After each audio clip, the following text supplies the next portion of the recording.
Assalamualaikum warahmatullahi wabarakatuh. Perkenalkan, kami dari kelompok 9 IKMB akan menjelaskan tentang uji korelasi. Kelompok kami terdiri dari Adelia Tanti Wijaya, Amira Azaria, Ananda Khairunisa, Reta Patricia, dan Zulfa Khairunisa. Definisi uji korelasi. Korelasi merupakan istilah yang dipakai untuk mengukur kekuatan hubungan antar variabel. Analisis korelasi adalah cara untuk mengetahui ada atau tidak adanya hubungan antar variabel yang dianalisis. Dengan kata lain, uji korelasi merupakan pengujian atau analisis data yang berfungsi untuk mengetahui tingkat keeratan hubungan antara variabel bebas atau X dan variabel tidak bebas yaitu Y. Pengujiannya hanya untuk mengetahui hubungannya saja. Kegunaan uji korelasi untuk menyatakan ada atau tidak adanya hubungan antara variabel satu dengan lainnya. Untuk mendapatkan hasil keputusan dari kedua variabel tersebut, kedua variabel tidak ada hubungan atau keeratan, kedua variabel lemah, hubungan kedua variabel cukup kuat, hubungan kedua variabel kuat, dan hubungan kedua variabel sangat kuat. Untuk menyatakan besarnya sumbangan variabel satu terhadap variabel lainnya, dinyatakan dalam bentuk persen. Dengan begitu, R2 disebut koefisien determinasi atau koefisien penentu. Sifat korelasi. 1. Jika variabel X naik, maka variabel Y naik, sehingga hubungannya positif. Jika variabel X naik, maka variabel Y turun, maka hubungannya negatif. Yang ketiga, apabila kedua variabel tidak memiliki hubungan, maka nilainya adalah 0. 3 cara untuk mengetahui hubungan antara variabel X dan Y dalam uji korelasi. Yang pertama, membandingkan R hitung dan R tabel. Bila R hitung lebih besar daripada R tabel, maka HO ditolak. Kesimpulannya, kedua variabel memiliki hubungan. Yang satu lagi, bila R hitung lebih kecil dari R tabel, maka H0 diterima. Kesimpulannya, kedua variabel tidak memiliki hubungan. Yang kedua, lihat nilai signifikannya. Bila signifikasi variabel lebih kecil daripada 0,05, maka terdapat hubungan secara signifikan antara kedua variabel. Bila nilai signifikasi variabel lebih besar daripada 0,05, maka tidak terdapat hubungan secara signifikan antara kedua variabel. Yang ketiga, lihat nilai person correlation. Bila nilai sama dengan 0, maka terdapat hubungan antara kedua variabel. Bila nilai tidak sama dengan 0, maka terdapat hubungan antara kedua variabel. Lalu selanjutnya ada koefisien korelasi. Menurut dari arah hubungannya, bila tanda minus, maka variabel X naik, maka variabel Y turun, atau sebaliknya, lalu berlawanan arah. Bila tanda plus, maka variabel X naik, maka variabel Y naik, maka satu arah. Menurut dari kekuatan hubungannya, hubungan dikatakan kuat jika nilai mendekati angka 1 atau minus 1.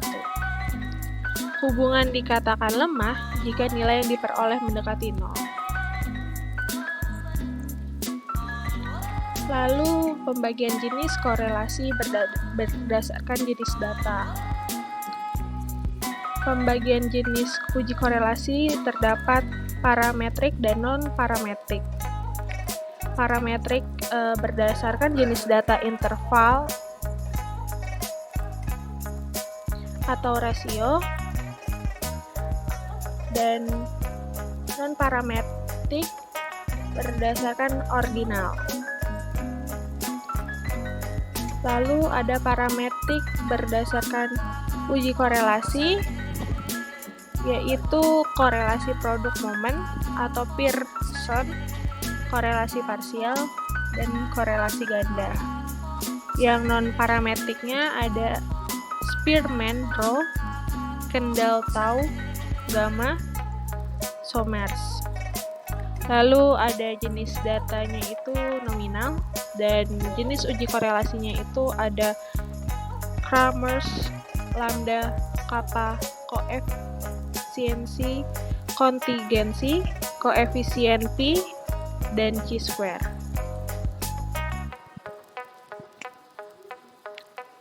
Lalu ada metode sederhana uji korelasi dalam SPSS, terdiri dari 3.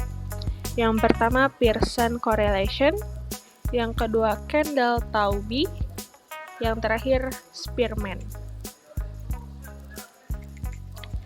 Sekian dari kami, presentasi materi untuk uji korelasi. Kurang lebihnya mohon maaf. Wassalamualaikum warahmatullahi wabarakatuh. Halo semuanya, selamat siang. Perkenalkan, Tresia Sianturi, perwakilan kelompok 9 IKMB 2020.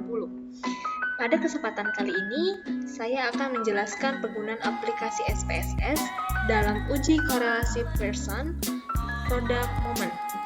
Saya akan melakukan pengajian terkait hubungan antara motivasi dengan prestasi pada mahasiswa FKM Unsri. Dengan hipotesis 0, tidak terdapat hubungan atau korelasi antara motivasi dengan prestasi pada mahasiswa FKM Unsri, dan H1 atau hipotesis antara terdapat hubungan atau korelasi antara motivasi dengan prestasi pada mahasiswa FKM Unsri. Nah, kita gunakan terdiri dari 2 variabel, yaitu variabel motivasi dan prestasi. Ada banyak sampel yang akan kita pakai adalah sebanyak 60 sampel. Sebelum kita melakukan uji korelasi, langkah pertama yang kita lakukan adalah uji normalitas data. Untuk melihat apakah data yang kita gunakan berdistribusi normal atau tidak. Untuk melakukan uji normalitas data, kita dapat melakukan dengan cara mengklik menu Analyze, lalu Descriptive Statistic, dan Explore. Nah, dari sini kita masukkan seluruh kedua variabel ke dalam dependent list.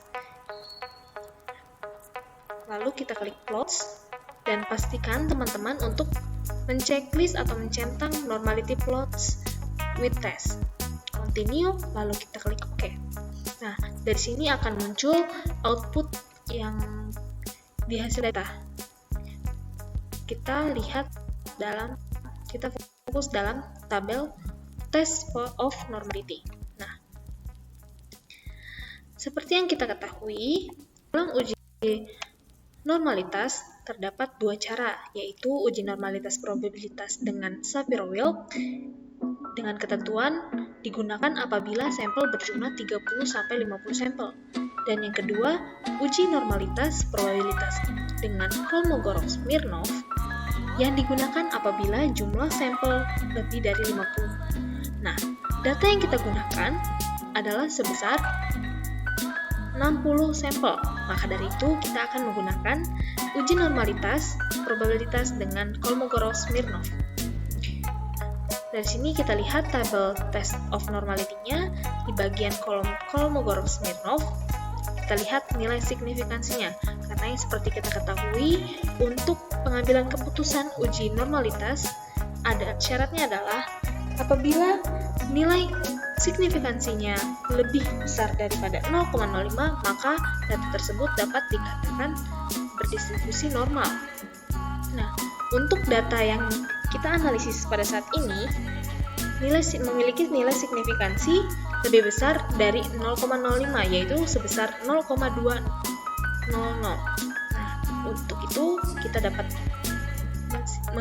menyimpulkan bahwa data yang kita analisis berdistribusi normal.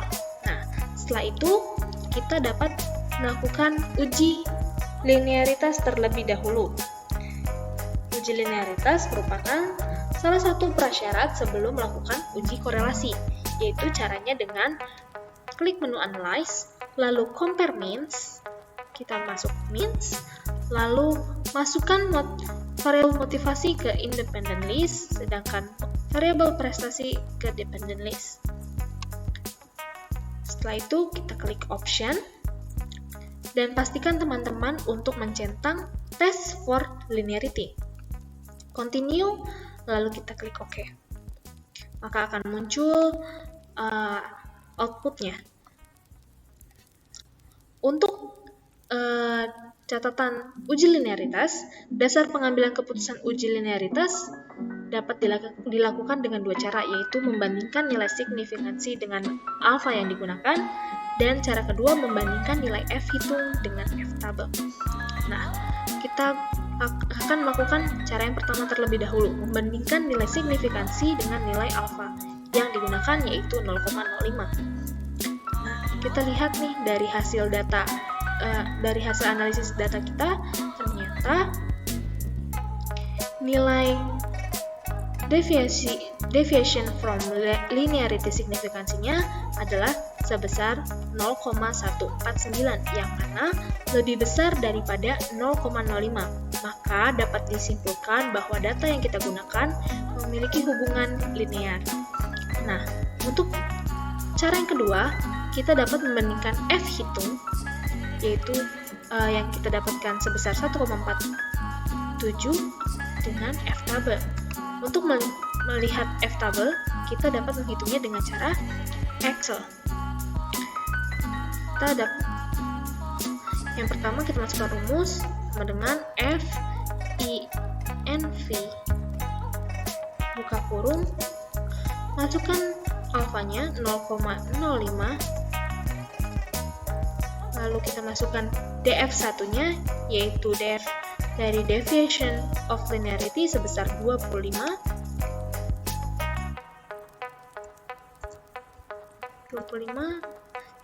lalu selanjutnya kita masukkan DF keduanya, yaitu DF yang terdapat dari within groups, yaitu sebesar 33.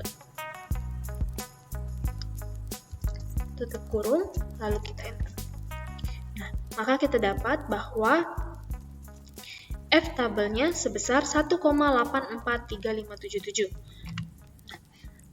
Jika kita lihat, kita bandingkan dengan F hitung yang kita dapat disimpulkan F hitung lebih kecil daripada F tabel, sehingga dapat disimpulkan data yang kita analisis memiliki hubungan linear.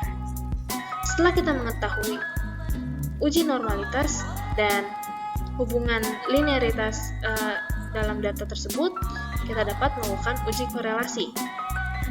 Untuk melakukan langkah-langkah dalam melakukan uji korelasi, yang pertama adalah kita pergi ke Analyze, lalu Correlate, Bivariate, lalu masukkan seluruh variabel, kedua variabel tersebut. Pastikan teman-teman telah mencentang Pearson, two-tailed, dan flex significant correlation. Kita klik OK, maka akan muncul seperti ini. Langkah pertama, kita akan membandingkan nilai signifikasi dengan nilai alfa yang digunakan untuk mengetahui apakah terdapat hubungan dalam data yang kita gunakan. Jika kita lihat dari sini, ternyata nilai signifikansi two-tailed-nya yang kita dapatkan 0,00. Maka dapat disimpulkan jika nilai signifikansi lebih kecil daripada 0,05 atau alfa yang digunakan, terdapat hubungan atau korelasi dalam data tersebut. Selanjutnya, kita melakukan membandingkan R hitung dengan R tabel. Bagaimana caranya?